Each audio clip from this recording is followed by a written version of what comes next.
हमारे चैनल को सब्सक्राइब करें और बेल आइकॉन दबाएं। शनि प्रदोष व्रत कथा। आइए चलते हैं प्रदोष व्रत कथा की ओर। गर्गाचार्य जी ने कहा, हे महामते, आपने शिव शंकर प्रसन्न हेतु समस्त प्रदोष व्रत वर्णन किया। अब हम शनि प्रदोष विधि सुनने की इच्छा रखते हैं। कृपया करके सुनाइए। दक्षुण जी बोले, हे ऋषि, निश्चयात्मक रूप से आपका शिव पार्वती के चरणों में अत्यंत प्रेम है। मैं आपको शनि त्रयोदशी के व्रत की विधि बताता हूँ, तो ध्यान से सुनो। पुरातन कथा है कि एक निर्धन ब्राह्मण की स्त्री दरिद्रता से दुखी हो शांडिल्य ऋषि के पास जाकर बोली, हे महामुनि, मैं अत्यंत दुखी हूँ, दुख निवारण का उपाय बतलाइए। मेरे दोनों पुत्र आपकी शरण में हैं।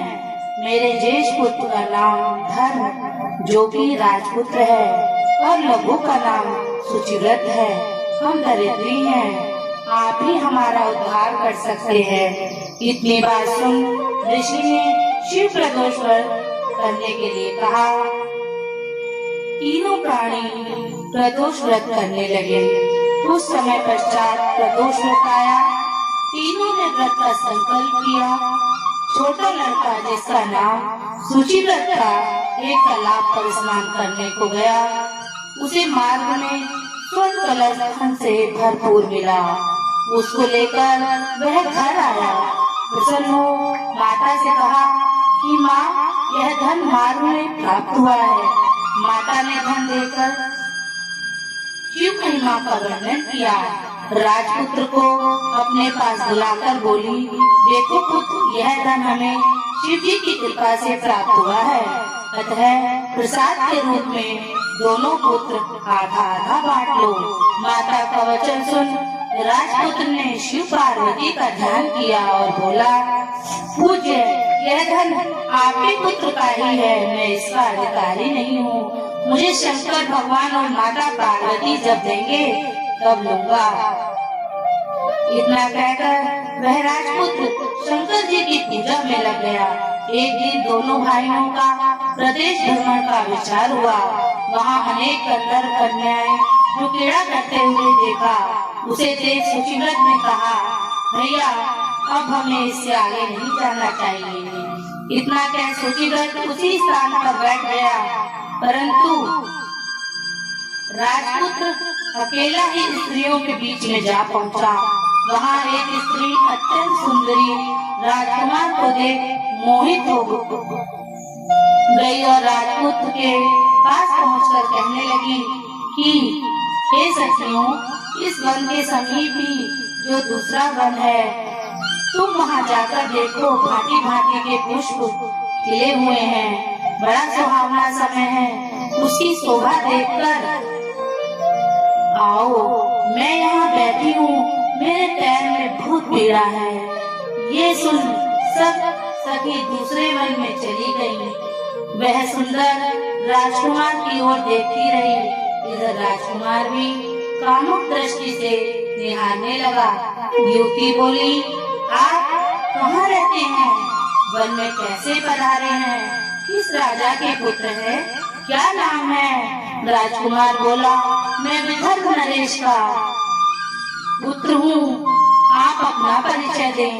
युवती बोली, मैं विदर्भ नामक गंधर्व की पुत्री हूँ और मेरा नाम अंशुमती है। मैंने आपकी मन स्थिति को जान लिया है कि आप मुझ पर मोहित है। विधाता ने हमारा तुम्हारा सहयोग मिलाया है। युवती ने मोतियों का हार राजकुमार के गले में डाल दिया। राजकुमार हाथ स्वीकार करते हुए बोला, हे भद्रे, मैंने आपका तमोभार स्वीकार कर लिया है, परंतु मैं निर्धन हूँ। राजकुमार के इन वचनों को सुनकर गंधर्व कन्या बोली कि मैं जैसा कह चुकी हूँ वैसा ही करूँगी। अब आप अपने घर जाएं। इतना कहकर गंधर्व कन्या सखियों से जा मिली। घर जाकर राजकुमार ने सुचिव्रत को अपना सारा वृतांत कह सुनाया। जब तीसरा दिन आया, वह राजपुत्र सुचिव्रत को लेकर उसी वन में जा पहुंचा। वही गंधर्वराज अपनी कन्या को लेकर आ पहुंचा। इन दोनों राजकुमारों को देख आसन दे कहा कि मैं कैलाश पर गया था। वहाँ शंकर जी ने मुझसे कहा कि धर्मगुप्त नाम का राजपुत्र है, जो इस समय राज्य विहीन निर्धन है, मेरा परम भक्त है। हे गंधर्वराज, तुम उसकी सहायता करो।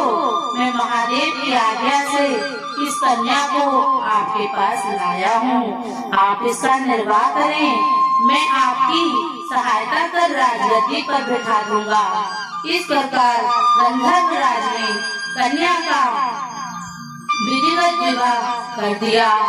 विशेष धन सुंदर गंधर्व कन्या को पाकर राजपुत्र अति प्रसन्न हुआ। भगवान कृपा से अपने शत्रुओं का दमन करके राज्य का सुख भोगने लगा। बोलो शंकर भगवान की जय। बोलो उमापति शंकर भगवान